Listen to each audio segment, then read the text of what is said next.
Hello there, CUSA family. It is me, Cody and Dreamy, excited to come to you with episode 3 of our new vlog. This week, we want to talk to you about the different types of accounts that most financial institutions offer. We also want to take a moment to figure out, are you using the best account for the way that you bank? But before we do that, I need to acknowledge that all of Louisiana is rejoicing on this Wednesday because there is a cold front in the area.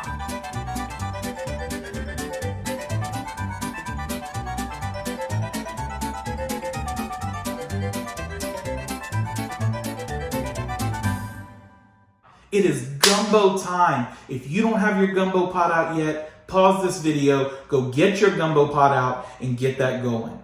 And just a rule of thumb, for those of you who do not know, in Louisiana, you do not put tomatoes in your gumbo. Only the Couillons put tomato in their gumbo. Don't put no tomato in your gumbo and we're gonna be all right.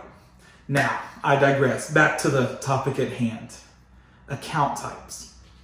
So, when you're opening your account at just about any bank, you're going to be asked, do you want a savings, do you want a checking, and then when you ask for a checking account, then a lot of institutions have multiple checking accounts, and it just gets to be overwhelming sometimes. And so sometimes what we do is we just kind of shrink back and we're like, no, look, let's just start with the savings for today. And that's not always the best option. And one reason that that's not always the best option is for some of us, a certificate account is a little bit of a better option. What is a certificate account, or a CD as most people call it? A CD, or certificate of deposit account, is for those people who have some money and they don't really use it very often. You may have a couple of thousand just stashed away in a savings account and you don't really touch it, you don't really mess with it, but it's not making the best interest that it can make. Your money's not giving you the best return. And so that's why we talk about a certificate account. A CD account is an account that will lock up your money. You won't be able to just withdraw it. And there's different time frames. Some do 3 months, 6 months, a year, 2 years. But what it does is it gives you a better interest rate. So again, this is for a person who don't really need to touch this money. Not saying that you can't ever take it out during the term, but you'll get penalized and you'll lose some of the interest that you could have earned on the certificate account. So with that being said, we need to take a look at how often do I withdraw? Do I have a couple $1,000s that's just been sitting here? And if I do, instead of earning 0.2, or in a lot of financial institutions' cases, even less than 0.2%, or if I lock it in a CD for 2 years, I could earn over 1%. And that is a huge difference in the course of a couple years. So the next thing I want to talk to you about is the regular savings. The thing with regular savings, especially in the credit union world, is the savings is the basis of our institution. If you have an account with us, then you already know that the first thing we do is we require you to open a savings and drop $5 into it. Now, with this being said, we take a look at this, and what happens a lot of the times is we'll have a member who just opens up that savings account, but then they'll want to set up their insurance or their phone bill or whatever it is, and they'll start setting up these automatic payments through a savings account. Or they'll start wanting to do transfers to this person or this person, and it's just a savings account. Things with a savings account, they are not meant to be transactional accounts. You do have the freedom to withdraw, which is a little more freedom than a certificate account, but at the same time, it is regulated federally. We in the financial world know this as Reg D. Regulation D is something that restricts us to where savings accounts should not have more than 6 transactions coming out of them within a month. So that means you may, depending on your financial institution, you may end up with things like excessive withdrawal fees, or your institution may just not allow any more than 6 transactions to come out of a savings in 1 month. And so then we start thinking, well, so you're telling me I can't use my money the way I need to use my money? It's my money and I need it now. Call JG Wentworth. Sorry. Yeah, you can use this money. And that's when we want to transition you into a checking account. Because a checking account is, we know this as a DDA, demand deposit account. That means this is a transactional account. We give you a debit card. We want you to be using these accounts. We want you to be engaged in this account. We want you to be swiping. We want you to set up bill pay. This is the account that if you have transactions, this is the one we want you in. Because there's no restriction, there's no federal regulation on the number of transactions that you can have in this month. So you can set up all your bills, you can use the debit card, you can transfer funds, you can do it all with a checking account. So I want you to just take a quick minute and just think about what you're set up in. Are you set up in a checking account, but you don't really use it a whole lot?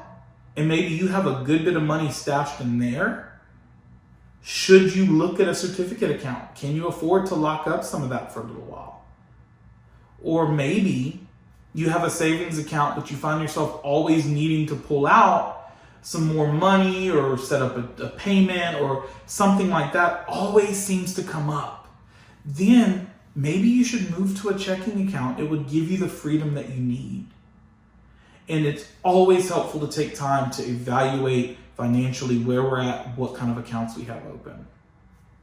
With that all being said, we want to go ahead and start wrapping up this episode. Before I do though, since we're talking about checking accounts, I want to take a moment to tell our CUSA members about an exciting new checking account that we started offering. We have partnered with CUSA. And those of you who don't know what CUSA is, it is a rewards checking account. It is free. You earn rewards every month. You just have a few qualifiers, which I'll go over in a second. We do ask that you meet some qualifiers. And then if you miss the qualifiers for that month, it's okay. There's no penalties. This is a great opportunity. So I talked about rewards. What are the rewards? We have two options. The first one, I'm so excited because it's unheard of. I'm telling you. The first one, we will pay you 4% on any balance up to $20,000. 4%. You will not find that anywhere else. It is exciting. It is wonderful. It will give you the most bang for your buck. You need this account. So then we talked about qualifiers. What's the qualifiers? Qualifiers are things you're already doing. Use your debit card 12 times in a month. Log into online banking 1 time a month and just check your account balance, which we should be doing. And we're going to have another talk one day soon about checking our balances and keeping a transaction register. But that's another time. So we're going to use our debit card. We're going to use our online banking. And then we're going to have one automatic payment or a bill pay or a direct deposit, something electronic hit the account. That simple. Things that you're already doing. And you can earn 4% on up to $20,000. The other option we have is if you don't really carry a whole lot of cash. Matter of fact, I like to say if you keep less than $3,000 in your checking, then the rewards cash back.